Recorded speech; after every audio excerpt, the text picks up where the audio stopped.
بسم اللہ الرحمن الرحیم۔ ہسٹری پیج کے معزز سامعین حضرات، السلام علیکم۔ ناظرین، آج ہم پرانے زمانے میں ایک شخص کی توبہ کا واقعہ سنائیں گے کہ کیسے ایک آدمی نے 99 قتل کیے ہوتے ہیں اور وہ ایک عالم کے پاس جاتا ہے کہ میری توبہ قبول ہوگی کہ نہیں۔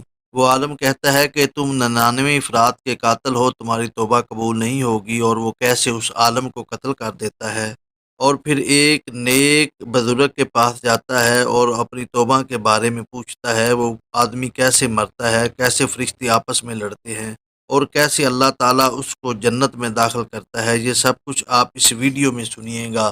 اس سے پہلے ہماری ریکویسٹ ہے کہ آپ ہمارے چینل کو سبسکرائب کر لیں، ویڈیو کو لائک کر لیں، تاکہ اس طرح کی مزید اچھی ویڈیو آپ کو ملتی رہے۔ اب ہم چلتے ہیں اپنے عنوان کی طرف۔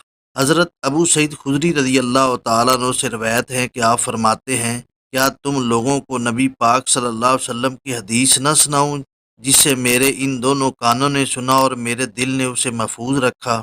پھر فرمایا، ایک شخص نے 99 قتل کیے، پھر اسے توبہ کی توفیق ملی تو اس نے روئے زمین کے سب سے بڑے عالم کے متعلق دریافت کیا۔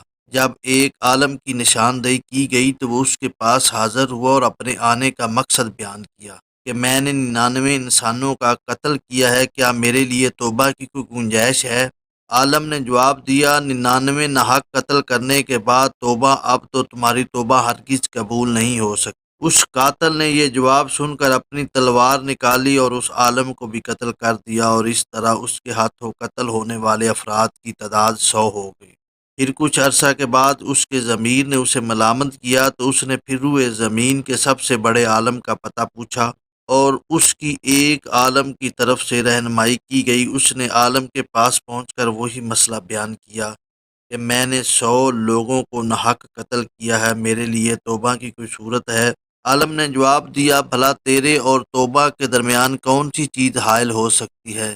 جن برے لوگوں کے گاؤں میں تمہاری رہائش ہے، وہاں سے نکل کر فلاں نیک لوگوں کی بستی میں چلے جاؤ، وہاں جا کر اپنے پروردگار کی عبادت میں مصروف ہو جاؤ۔ وہ آدمی نیک لوگوں کی بستی کی طرف روانہ ہو گیا، پھر ابھی راستے میں ہی تھا کہ موت کا وقت آ پہنچا۔ رحمت اور عذاب کے فرشتے اس کی روح لے جانے کے بارے میں باہم جھگڑنے لگے۔ عذاب کے فرشتوں نے کہا، اس نے کبھی نیکی کا کوئی کام نہیں کیا، اس لیے ہم اس کی روح لینے آئے ہیں۔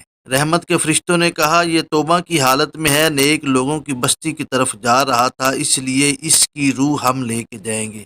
پھر اللہ تعالیٰ نے ان کے پاس ایک اور فرشتہ انسانی صورت میں بھیجا۔ فرشتوں نے اس کے سامنے مقدمہ پیش کیا۔ اس فرشتے نے کہا، تم دیکھو کہ یہ شخص ان دونوں بستیوں میں کون سی بستی کے زیادہ قریب ہے، پھر جو بستی اس سے قریب ہو اس کے ساتھ اس کو شمار کرو۔ نبی پاک صلی اللہ علیہ وسلم نے ارشاد فرمایا، جب اس آدمی کو موت نے دبوچا تو اس شخص نے خود کو کچھ آگے کیا، اس طرح وہ نیک لوگوں کی بستی کے قریب اور برے لوگوں کی بستی سے دور ہو گیا، لہذا اسے نیک لوگوں کی بستی میں شمار کیا گیا اور رحمت کے فرشتے اس کی روح لے گئے۔